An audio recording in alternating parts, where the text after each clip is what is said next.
नमस्कार विद्यार्थी मित्रांनो, स्वागत आहे तुमचं आमच्या यूट्यूब चॅनेल विद्यार्थी विश्वमध्ये. मंडळी, आजच्या व्हिडिओमध्ये आपण पाहणार आहोत पोस्ट ऑफिसतर्फे जी GDSची भरती निघली आहे, तर त्याचा फॉर्म आपण ऑनलाईन कसा भरणार आहोत हे आजच्या व्हिडिओमध्ये पाहणार आहोत. रजिस्ट्रेशनपासून ते अप्लाय केलेल्या फॉर्मची प्रिंट निघेपर्यंतची सगळी प्रोसेस या व्हिडिओमध्ये तुम्हाला बघायला मिळणार आहे. तुम्ही जर याची डिटेल जाहिरात बघितली नसेल तर त्याची लिंक, या व्हिडिओची लिंक मी डिस्क्रिप्शनमध्ये देत आहे. तिथे जाऊन जाहिरात व्यवस्थित बघा आणि मगच फॉर्म भरा. आपल्याला या वेबसाईटवर यायचं आहे. या वेबसाईटची लिंक मी तुम्हाला डिस्क्रिप्शनमध्ये देईन. या वेबसाईटवर आल्यानंतर तुमच्यासमोर असा इंटरफेस ओपन होईल. तर यामध्ये तुम्ही बघू शकता नोटिफिकेशन, त्यानंतर व्हॅकंट पोस्ट. व्हॅकंट पोस्ट हा ऑप्शन क्लिक केल्यानंतर तुम्हाला इथे सिलेक्ट सर्कल अँड डिव्हिजन असा ऑप्शन येईल.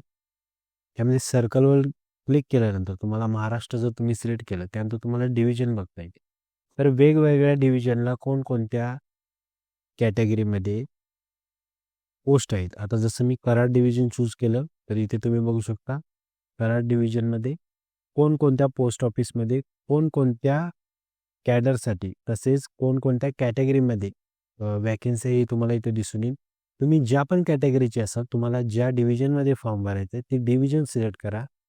त्यातील पोस्ट ऑफिस तुम्ही सिलेक्ट करून ठेवा, जे प्रेफरन्समध्ये तुम्हाला द्यायचे. तुम्ही समजा अनरिझर्व्ड कॅटेगरीचे असाल, तर अनरिझर्व्ड कॅटेगरीमध्ये जितक्या वॅकन्सी आहेत, जसं इथे आठवई BO, आवरडे BO, हे जसं अनरिझर्व्ड कॅटेगरीमध्ये, ते सगळं तुम्ही एका खालोखाल एक लिहून घ्या.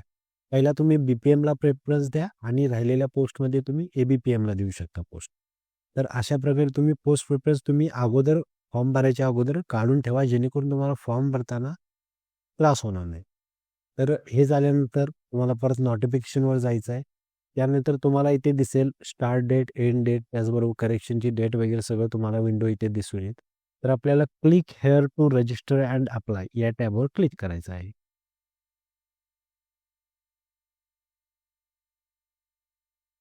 टॅबवर क्लिक केल्यानंतर आपल्यासमोर असा ऑप्शन येईल, कॅन्डिडेट लॉग इन. जर तुम्ही ऑलरेडी रजिस्टर केलं असेल तर कॅन्डिडेट लॉग इन म्हणा. तुम्ही न्यू कॅन्डिडेट असाल तर न्यू कॅन्डिडेट रजिस्ट्रेशन या टॅबवर आपल्याला क्लिक करायचं आहे. त्यानंतर यामध्ये पहिली जी स्टेज आहे ती आपल्याला आपला मोबाईल नंबर टाकायचा आहे. त्यानंतर आपला ईमेल ॲड्रेस टाकायचा आहे. ईमेल आय डी आणि फोन नंबर टाकल्यानंतर त्यावर तुम्हाला तुमचा OTP सेंड करायचा आहे. मोबाईल नंबरवर तुम्हाला एक OTP आणि ईमेल आय डीवर एक OTP येईल. तर ते OTP टाकून तुम्हाला ते व्हेरिफाय करायचे आहे. OTP टाकून झाल्यानंतर OTP व्हेरिफाय करून घ्यायचा आहे. त्यामध्ये तुम्हाला इथे खाली येऊन जाईल मोबाईल नंबर व्हेरिफाईड सक्सेसफुली आणि ईमेल ॲड्रेस व्हेरिफाय सक्सेसफुली. त्यानंतर तुम्हाला नेक्स्ट या टॅबवर क्लिक करायचं आहे. नेक्स्ट टॅबवर क्लिक केल्यानंतर आपल्याला आपली इथं बेसिक डिटेल्स भरायचे. यामध्ये ॲप्लिकंट नेम, तुमचं नाव 10वीच्या बोर्ड सर्टिफिकेटवर जसं आहे तसं तुम्हाला इथे भरायचं आहे. त्यानंतर तुम्हाला डेट ऑफ बर्थ टाकायची आहे, जेंडर सिलेक्ट करायचं आहे. त्यानंतर तुम्हाला वडिलांचं, तर तुमच्या पालकांचं नाव टाकायचं आहे, तुमच्या आईचं नाव टाकायचं आहे. त्याचबरोबर तुम्ही कोणत्या कॅटेगरीमधून फॉर्म भरत आहात याचीसुद्धा तुम्हाला इथे डिटेल्स टाकायचे आहे. तर ही सगळी डिटेल्स टाकल्यानंतर आपल्याला कंप्लीट रजिस्ट्रेशन या टॅबवर क्लिक करायचं आहे. कंप्लीट रजिस्ट्रेशन या टॅबवर क्लिक केल्यानंतर तुम्हाला असं पॉपअप ओपन होईल. यामध्ये तुमचं your registration has been initiated successfully असं येईल. त्याचबरोबर तुमचं जे रजिस्ट्रेशन नंबर आणि पासवर्ड आहे, तो तुमच्या रजिस्टर्ड मोबाईल नंबरमध्ये 10 मिनिटामध्ये पोहोचेल. तसंच हा जर तुम्हाला रजिस्ट्रेशन नंबर आणि पासवर्ड तुम्हाला जर पोहोचला नाही, तर तुम्ही परत रजिस्टर करायचं आहे, जर तुम्हाला रजिस्टर ID वगैरे आली नाही तर. तर आपल्याला इथं ओके या टॅबवर क्लिक करायचं आहे. ओके टॅबवर क्लिक केल्यानंतर आपण परत एकदा रिडायरेक्ट होऊ कॅन्डिडेट लॉग इनवर. तर जर तुम्हाला तुमचं मेसेज थ्रू तुम्हाला जर तुमची ID आणि पासवर्ड आला असेल, तर तुम्हाला ते कॅन्डिडेट लॉग इनवर क्लिक करायचं आहे. तुम्हाला ID पासवर्ड रिसीव्ह झाल्यानंतर तुम्हाला इथे कॅन्डिडेट लॉग इन या टॅबवर क्लिक करायचं आहे. इथे तुम्हाला इन्स्ट्रक्शन दिले असतील. Enter your registration number in the user ID field. Your account will be locked after 5 unsuccessful login attempts. Use the forgot password link to reset your password if required. आणि proceed to log इनवर click करायचं आहे. तर user I डीमध्ये तुम्हाला जो तुमचा registration number आलेला आहे तो टाकायचा आहे आणि तुम्हाला पासवर्ड तुम्हाला मेसेजमध्ये आलेला आहे तो टाकायचा आहे. तो टाकल्यानंतर आपल्याला इथं लॉग इन या टॅबवर क्लिक करायचं आहे. लॉग इन टॅबवर क्लिक केल्यानंतर आपल्यासमोर असा इंटरफेस ओपन होईल. यामध्ये तुमच्या रजिस्टर्ड मोबाईल नंबरवर 6 अंकी ओ-टी-पी गेलेला असेल. तो ओ-टी-पी आपल्याला इथे टाकायचा आहे आणि व्हेरीफाय अँड लॉग इन या टॅबवर क्लिक करायचं आहे. ओ-टी-पी टाकून सक्सेसफुली लॉग इन केल्यानंतर आपल्यासमोर असा इंटरफेस ओपन होईल. यामध्ये तुम्हाला जी-डी-एस ऑनलाईन एंगेजमेंट पोर्टल दिसेल. यामध्ये तुम्हाला इथे ॲडव्हर्टाइजमेंटच्या समोर इथे अप्लाय म्हणून टॅब दिसेल. त्याचबरोबर तुम्हाला नोटिफिकेशन बघायचं असेल तर व्ह्यू नोटिफिकेशन पी-डी-एफ यावर क्लिक करून तुम्ही नोटिफिकेशनसुद्धा बघू शकता. तर आपल्याला आता अप्लाय या टॅबवर क्लिक करायचं आहे. अप्लाय टॅबवर क्लिक केल्यानंतर आपल्याला सिलेक्ट नोटिफिकेशन यावर क्लिक करायचं आहे आणि ते पहिल्यांदाच म्हणजे एकच आहे ग्रामीण डाक सेवक ऑनलाईन एंगेजमेंट शेड्यूल 1 जानेवारी 2026 यावर आपल्याला क्लिक करायचं आहे. यावर क्लिक केल्यानंतर आपल्यासमोर 4 स्टेज ओपन होतील. यामध्ये आपल्याला पर्सनल डिटेल्स भरायचे आहे, एज्युकेशनल डिटेल्स भरायचे आहे. त्यानंतर आपल्याला पोस्ट प्रेफरन्स टाकायचा आहे. त्यानंतर आपल्याला आपला फोटो आणि सिग्नेचर अपलोड करायचे आहे. तर काही जी इन्फॉर्मेशन आहे जी आपण रजिस्ट्रेशनमध्ये भरली होती ती जशीच्या तशी तुम्हाला इथे येऊन जाईल. त्यामध्ये तुमचं नाव जसं तुम्ही 10वीच्या बोर्ड सर्टिफिकेटवर आहे तसं टाकलं होतं ते तुम्हाला इथे येऊन जाईल. त्यानंतर तुमच्या वडिलांचं नाव, आईचं नाव, डेट ऑफ बर्थ जी तुम्ही टाकली होती ती, तुमचं जेंडर वगैरे, मोबाईल नंबर, रजिस्ट्रेशन नंबर या सगळ्या गोष्टी तुम्हाला ऑटोमॅटिकली येऊन जातील. त्यानंतर तुमची कॅटेगरी पण येऊन जाईल, ईमेल आय डी येऊन जाईल. समजा तुम्हाला जर तुमचं रजिस्ट्रेशनमध्ये काही चुकलं असेल तर तुम्ही click here to update the registration या टॅबवर क्लिक करू शकता आणि तुमची जी रजिस्ट्रेशनमध्ये चुकलेली माहिती आहे ती तुम्ही करेक्ट करू शकता. त्यानंतर तुम्हाला अदर डिटेल्समध्ये तुमचं मॅरिटल स्टेटस टाकायचं आहे. यामध्ये तुम्ही मॅरिड असाल तर मॅरिड, विधवा असाल तर विधवा, घटस्फोटित असाल तर घटस्फोटित ह्या सगळ्या गोष्टी टाकायच्या आहेत. तर मी ते सिंगल टाकत आहे. तुम्ही जर पी-डब्ल्यू-डी म्हणजे अपंग असाल तर तुम्ही इथं असाल तर येस म्हणा. त्यानंतर तुम्हाला तुमची कॅटेगरी टाकायची आहे कोणती आहे ती. त्यानंतर तुम्हाला सब कॅटेगरी जी असेल ती टाकायची आहे. जर तुम्ही नसाल तर नाही म्हणायचं आहे तुम्हाला. त्यानंतर एम्प्लॉयमेंट स्टेटसमध्ये जर तुम्ही सध्या कुठेतरी काम करत असाल तर तुम्ही इथे येस म्हणायचं आहे आणि त्याची एन-ओ-सी तुम्हाला तिथून आहे का अवेलेबल हे विचारलेलं आहे. असेल तर हो म्हणायचं, नसेल तर नाही. तर तुम्ही नसाल का कुठे काम करत तर तुम्ही नो म्हणायचं आहे. त्यानंतर तुम्हाला तुमचा ॲड्रेस डिटेल्स टाकायचा आहे. ॲड्रेस डिटेल्समध्ये तुम्ही ते पाहू शकता. तुम्हाला 2 प्रकारचे ॲड्रेस आहेत. तुम्हाला एक पर्मनंट ॲड्रेस, एक प्रेझेंट ॲड्रेस आणि पर्मनंट ॲड्रेस. समजा तुमचा प्रेझेंट ॲड्रेस आणि पर्मनंट ॲड्रेस सेम असेल, तर तुम्ही इथे ह्या सेम ॲज प्रेझेंट या टॅबवर क्लिक करून तुम्ही तुमचा present address, permanent address same करू शकता. तर मी ते ॲड्रेस फिल करतो. सर्व माहिती भरून झाल्यानंतर आपल्याला सेव्ह अँड नेक्स्ट या टॅबवर क्लिक करायचं आहे.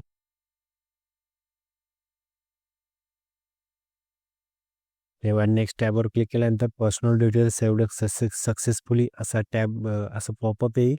त्यानंतर आपल्याला आपली एज्युकेशनल डिटेल्स टाकायचे आहे. तर एज्युकेशनल डिटेल्समध्ये आपल्याला आपलं सर्कल चूज करायचं आहे. त्यानंतर आपल्याला इयर ऑफ पासिंग आपले जे आहे ते टाकायचं आहे.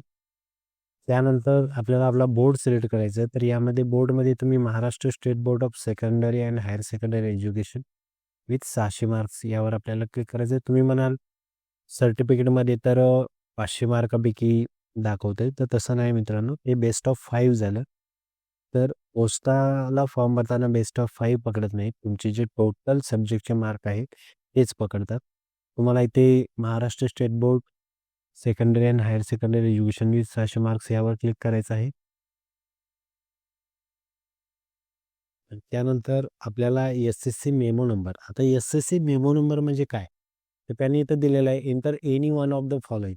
SSC memo number, SSC certificate number, roll number, registration number और हॉल तिकीट नंबर यापैकी कोणताही तुम्ही इथे टाकू शकता. जसं मी इथं आता सर्टिफिकेट नंबर टाकत आहे. त्यानंतर खाली स्क्रोल केल्यानंतर आपल्याला आपले enter mark obtained for each subject. तर यामध्ये तुम्हाला पहिल्यांदा सायन्स येईल. त्यानंतर तुम्हाला चूज सब्जेक्टवर क्लिक केल्यानंतर तुम्हाला इथे येऊन जाईल की तुमचं कोणते कोणते सब्जेक्ट होते. आता जसं तुम्ही इथे बघू शकता की सायन्स आहे, मॅथेमॅटिक्स आहे. तुम्हाला बाकीचे सब्जेक्ट चूज करायचे आहे. तर तुम्ही बाकीचे सब्जेक्टमध्ये जर तुम्ही बघितलं, तुम्ही सेकंड लँग्वेज तुमची सेकंड लँग्वेज जी असेल ती तुम्हाला इथे टाकायची आहे. जसं की सेकंड लँग्वेज माझी हिंदी होती, तर मी ती हिंदी टाकत आहे.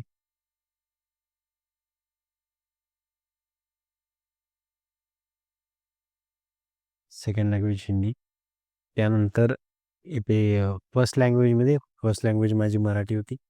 त्यानंतर थर्ड लँग्वेज माझी इंग्लिश होती.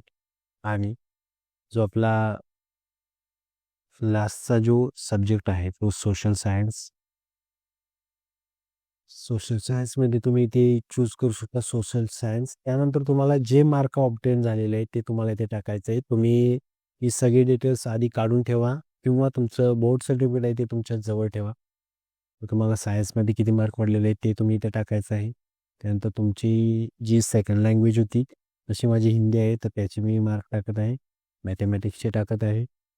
त्यानंतर जी तुमची फर्स्ट लँग्वेज होती त्याचं टाकत आहे. त्याचबरोबर थर्ड लँग्वेज इंग्लिश. त्यानंतर सोशल सायन्सचं. तर मित्रांनो, तुम्हाला मी एक गोष्ट क्लिअर करतो की ज्यांना 10वीला 90% वर मार्क आहेत त्यांनी शक्यतो फॉर्म भरा. कारण पोस्टाचे जे आतापर्यंत जे तुम्ही रिझल्ट बघितले, तर ज्यांना 90 अबोव्ह आहेत त्यांचं शक्यतो सिलेक्शन झालेलं आहे. फार पूर्वीचे म्हणजे एक 5 ते 10 वर्षापूर्वी असायचं 85-86, कारण त्यावेळेची एक्झाम क्रायटेरिया वेगळा होता. बेस्ट ऑफ 5 नसायचं. त्यावेळी त्या गोष्टी होत होत्या. तर आता बेस्ट ऑफ 5, त्याचबरोबर कोविडमध्ये बरेच जण असेच पास झालेले आहेत, त्यांचे मार्क भरपूर आहेत. तर अशा लोकांचं सिलेक्शन होण्याचे चान्सेस जास्त आहेत. तर ज्यांना 90च्या खाली आहेत, म्हणजे 80-85 वाल्यांतर विचारच करू नये. कॅटेगरीमध्ये असेल तर गोष्ट वेगळी. पण अनरिझर्व्हमध्ये तरी 80-85 वाल्यांनी विचार करू नये. त्यानंतर जर तुम्ही CGPA स्कोर असेल, तुमचं ग्रेड असतील, तर तुम्ही इथं ग्रेड टाकू शकता. त्यानंतर जर तुम्ही एक्स्ट्रा कोणती लँग्वेज सिलेक्ट केली, म्हणजे एक्स्ट्रा लँग्वेज जर तुम्ही तुमच्या शाळेमध्ये शिकला असाल, तर येस म्हणून तुम्ही त्याची इथे डिटेल्स भरू शकता. पण जर नसाल तर नाही म्हणायचं. त्यानंतर तुम्हाला सेव्ह अँड नेक्स्ट या टॅबवर क्लिक करायचं आहे.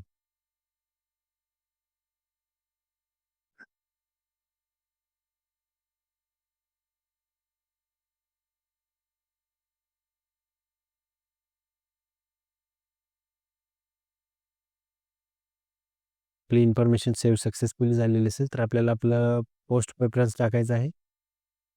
पोस्ट प्रेफरन्समध्ये तुम्हाला इथे सिलेक्ट सर्कल करायचं आहे. तुमचं जे काय असेल ते आपलं. आता मी महाराष्ट्रासाठी भरत आहे, तर मी महाराष्ट्र सर्कल चूज करत आहे. तुम्हाला डिव्हिजन चूज करायचे आहे. जसं की मी इथं कोल्हापूर डिव्हिजन चूज करतो. त्यानंतर जर तुम्हाला पोस्ट बघायचे असतील तर तुम्ही डाउनलोड पोस्ट म्हणून डाउनलोड पोस्ट इथेही करू शकता. आणि आपल्याला इथे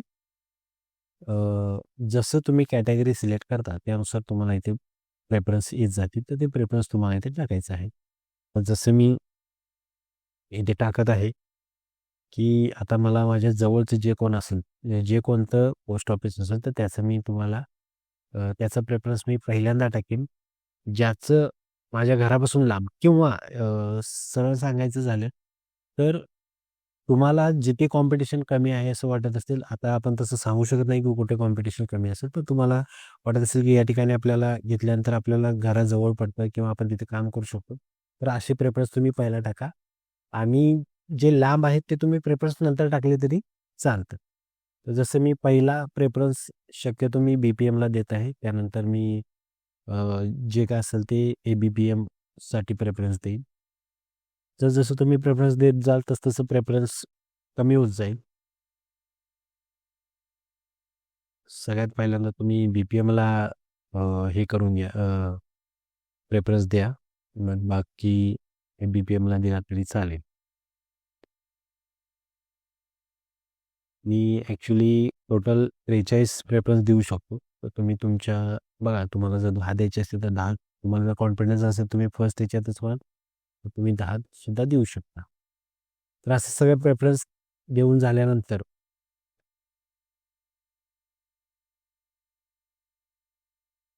असे प्रेफरन्स देऊन झाल्यानंतर तुम्हाला इथे प्रेफरन्स तुमची इथे समरी येऊन जाईल. तुम्ही कोणत्या ठिकाणासाठी प्रेफरन्स हे केलेला आहे.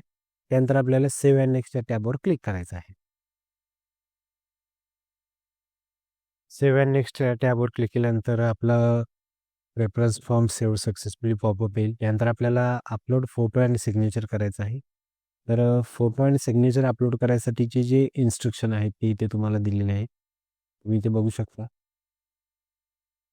इथे इन्स्ट्रक्शन दिलेले आहेत. तुमची जी फोटोची जी साईज आहे ती 30 KB ते 100 KBच्या दरम्यान पाहिजे. त्याचबरोबर सिग्नेचरमध्ये सुद्धा तुम्हाला 20 KB ते 100 KBमध्ये तुमचे सिग्नेचर पाहिजे. तर तुम्ही इथे चूज फाईल करून तुम्ही तुमच्या मोबाईलमधून भरत असाल तर मोबाईलमधून चूज करू शकता, किंवा तुम्ही जर PC वरून किंवा नेट कॅफेत भरत असाल तर ते नेट कॅफेत भरत असाल तर ते त्यांचं ते चूज करतील. तुम्ही जर PC वरून करत असाल तुमच्या फाईलमध्ये जाऊन चूज करा.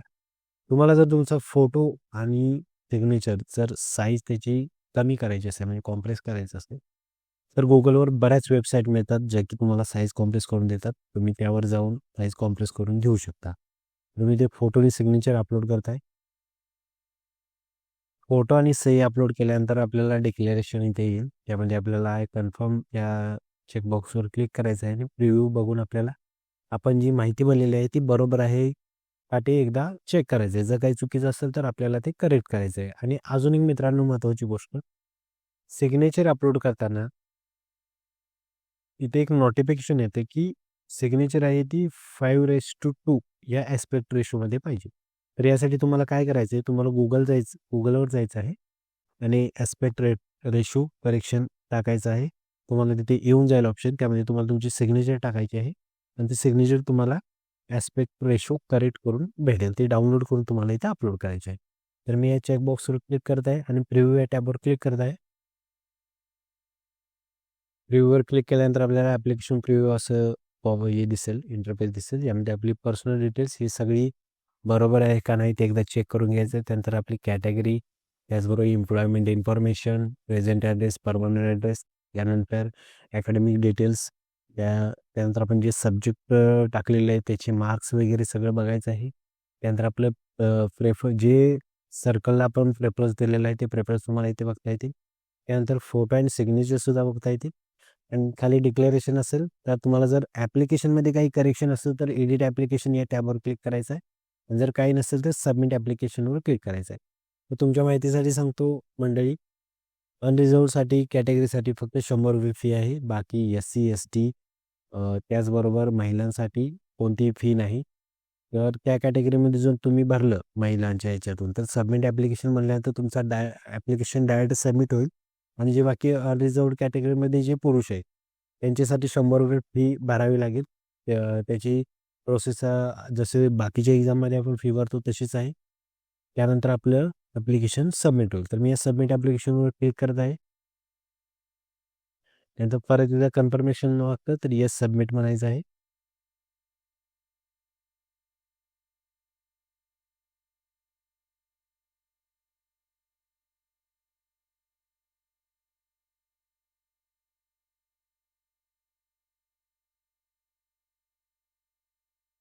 सबमिट म्हणल्यानंतर ॲप्लिकेशन PDF जनरेटर असा पॉपअप येईल. त्याचबरोबर ॲप्लिकेशन सबमिटेड सक्सेसफुली असा इंटरफेस येईल. यामध्ये तुमचा ॲप्लिकेशन नंबर असेल. त्यानंतर तुमचं जे ॲप्लिकेशन स्टेटस आहे ते तुम्ही डाउनलोड करू शकता. तर ते डाउनलोड कसं करायचं? तर यासाठी आपल्याला डॅशबोर्डवर यायचं आहे.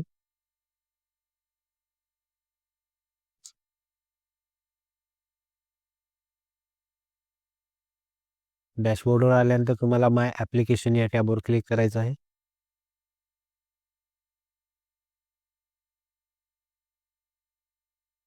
त्यामध्ये तुम्हाला इथे स्टेटस सबमिटेड दिसेल आणि तुमची जे असेल ते डाउनलोड PDF करायचं आहे. तुम्हाला तुमचं मेल थ्रू आणि मेसेज थ्रू सुद्धा जाईल तुम्हाला की तुमचं ॲप्लिकेशन हे सक्सेसफुली सबमिटेड झाले. तर तुम्ही इथे डाउनलोड PDF म्हणून तुमची PDF सुद्धा डाउनलोड करून घेऊ शकता.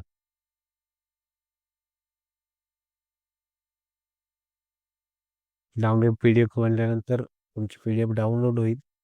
तर मित्रांनो, तर मी जसं मगाशी सांगितलं तसं तुम्हाला ज्यांना 90च्या वर मार्क आहेत त्यांनीच फॉर्म भरा. ज्या ज्या महिलांना भलेही 90च्या वर मार्क नसतील अशाने फॉर्म भरायला काही हरकत नाही, कारण त्यांना कोणतीही फी नाही आहे. पण जे पुरुष आता ₹100 काही मोठी गोष्ट नाही आहे म्हणजे आताच्या काळासाठी. त्यामुळे तुम्हाला जर फॉर्म भरायचा असेल तर भरू शकता. असं मी म्हणत नाही की तुम्हाला 90% नाहीत म्हणजे तुम्ही फॉर्म भरूच नका. कोणाचं लक कधी चांगलं निघेल काही सांगता येत नाही. त्यामुळे प्रत्येकानं भरला तरी काही हरकत नाही. तर मित्रांनो, व्हिडिओ आवडल्यास व्हिडिओला नक्की लाईक करा. तसेच चॅनलला सबस्क्राईब करायला विसरू नका आणि व्हिडिओ तुमच्या गरजू मित्रांपर्यंत पोहोचवा. मी यामध्ये सिंपल भाषेमध्ये स्टेप बाय स्टेप सगळी माहिती सांगितलेली आहे. तर ज्या महत्त्वाच्या लिंक असतील त्या मी डिस्क्रिप्शनमध्ये देईन. म्हणजे टेलिग्राम चॅनलची पण लिंक डिस्क्रिप्शनमध्ये आहे. त्यावर जाऊन तुम्ही तुमचा जॉईन करू शकता. तर धन्यवाद मित्रांनो.